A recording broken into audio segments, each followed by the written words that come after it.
this little light of mine.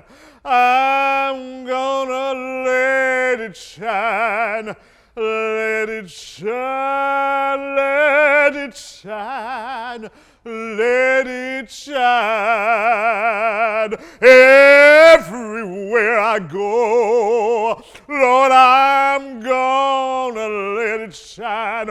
Well, everywhere I go, I'm gonna let it shine. Everywhere I go, I'm gonna let it shine, let it shine, let it shine, let it shine.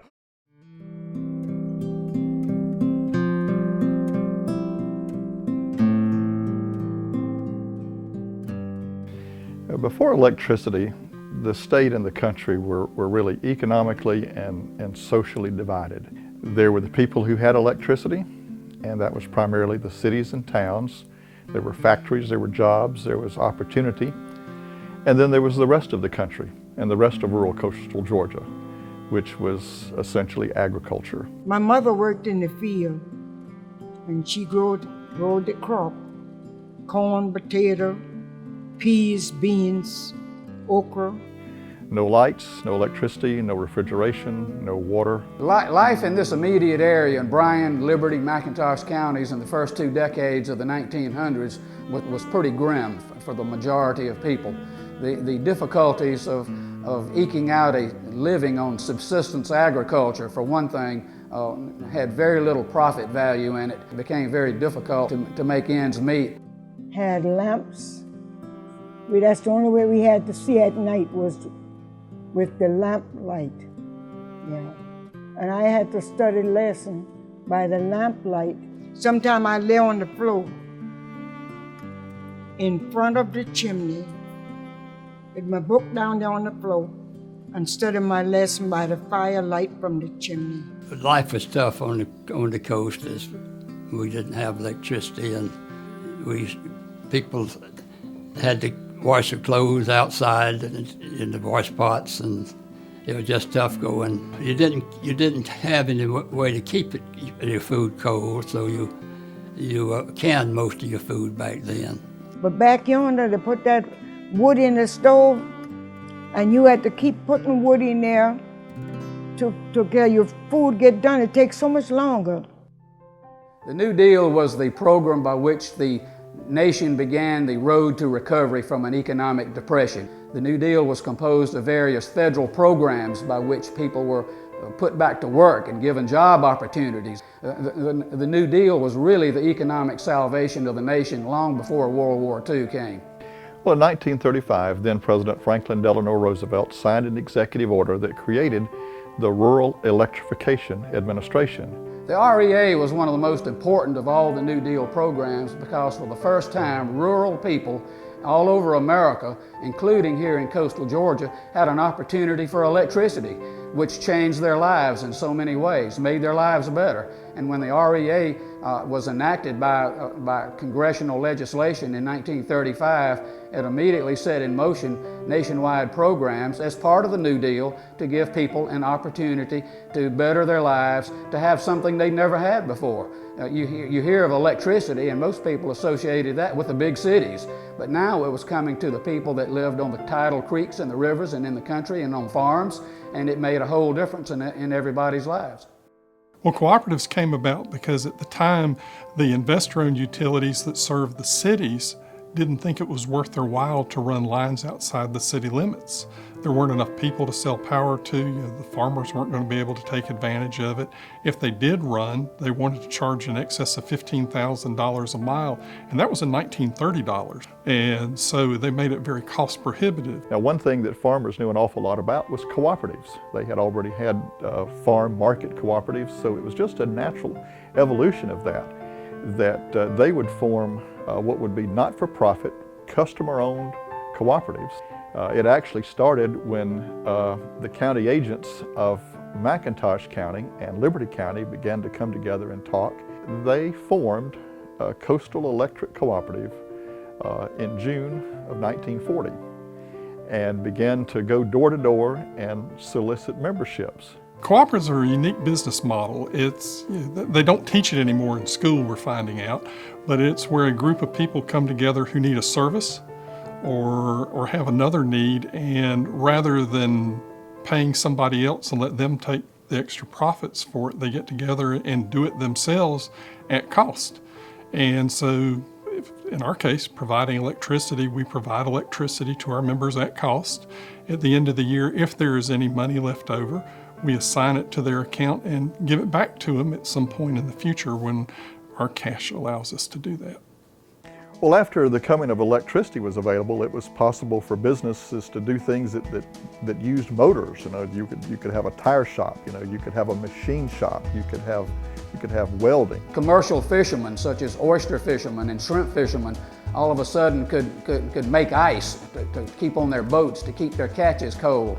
This was a huge development. Businesses began to really spring up. People who had never been in the commercial businesses began to open businesses, stores and shops and small groceries, all benefiting from electrification to keep their produce cold, their meats cold, and to light their businesses and to stay open after dark when everything shut down with sundown. And so now businesses could actually stay open past dark, which would enhance everybody's economic opportunity.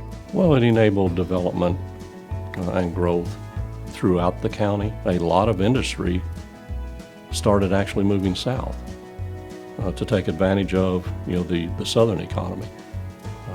So electricity was it's been critical, absolutely crucial to the development of the region.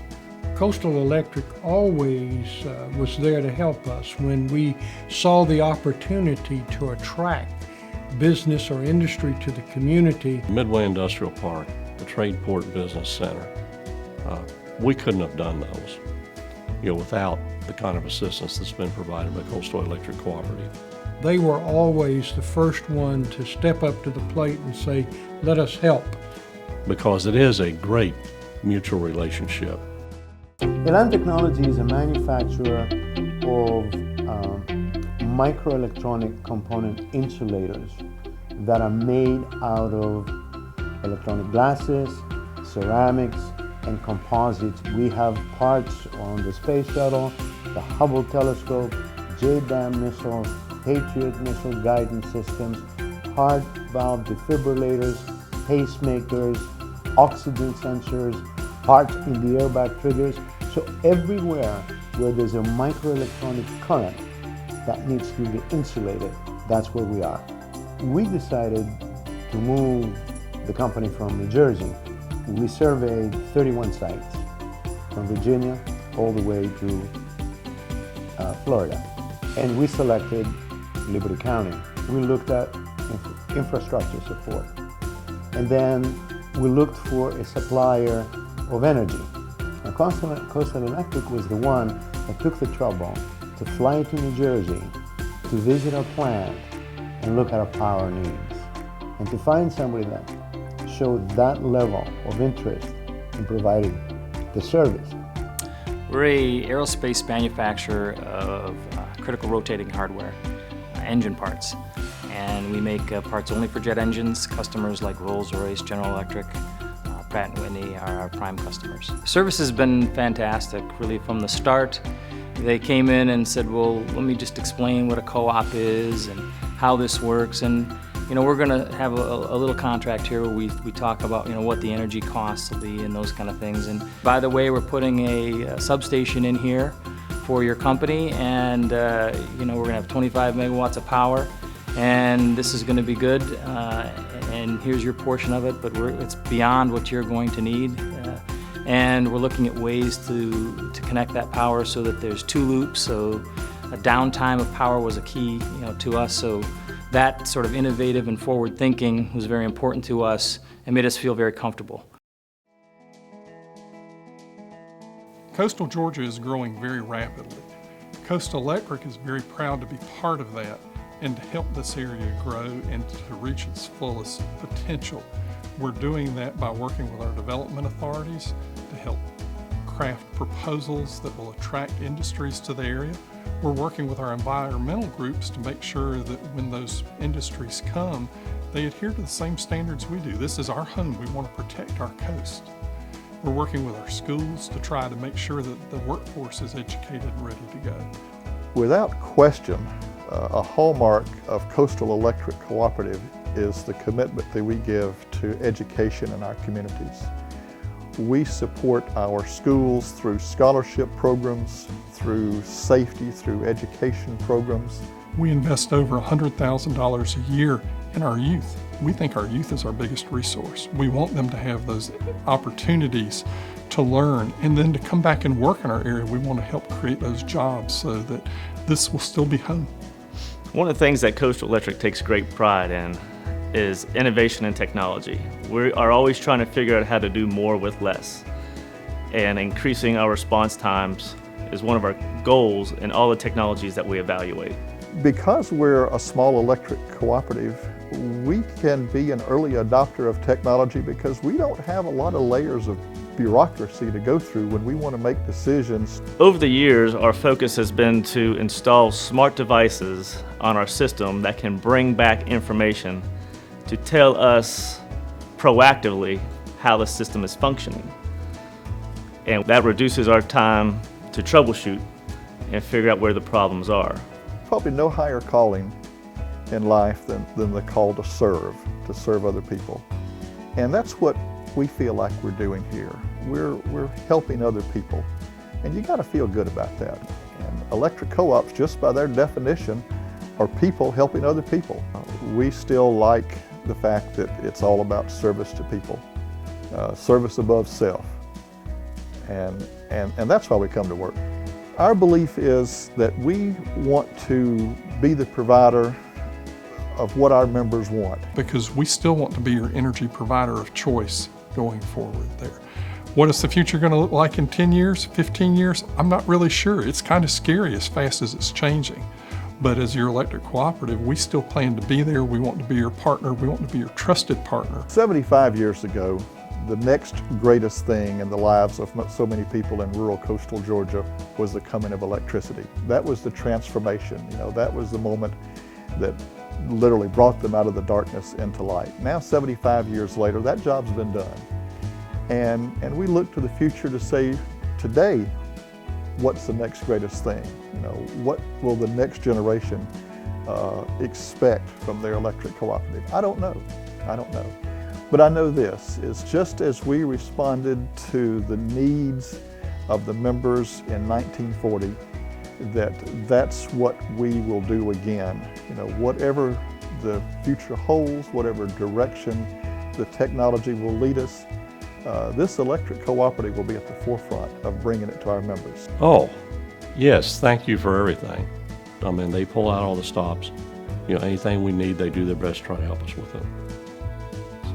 So I'm certainly glad they're here because we wouldn't have been nearly successful if they had not been. So, and I wish them a happy 75th. Great group of people.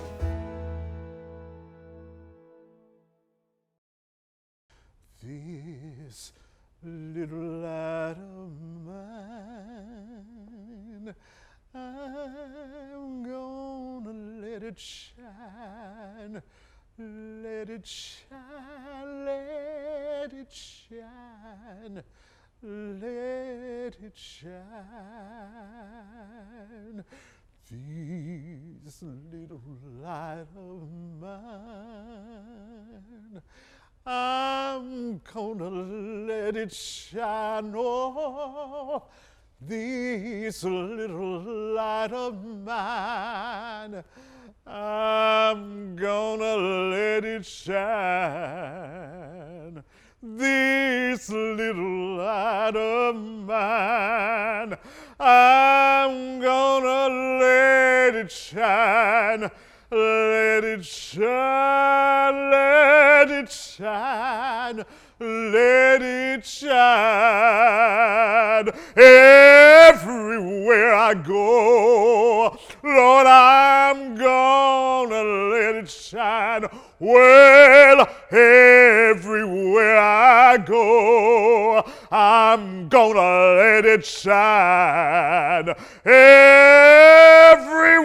I go, I'm gonna let it shine, let it shine, let it shine, let it shine. Won't let nobody put it out. I'm gonna let it shine. Well, won't let nobody put it out. I'm gonna let it shine. Won't let nobody put it out. I'm gonna let it shine. Let it shine, let it shine, let it shine. This little light of mine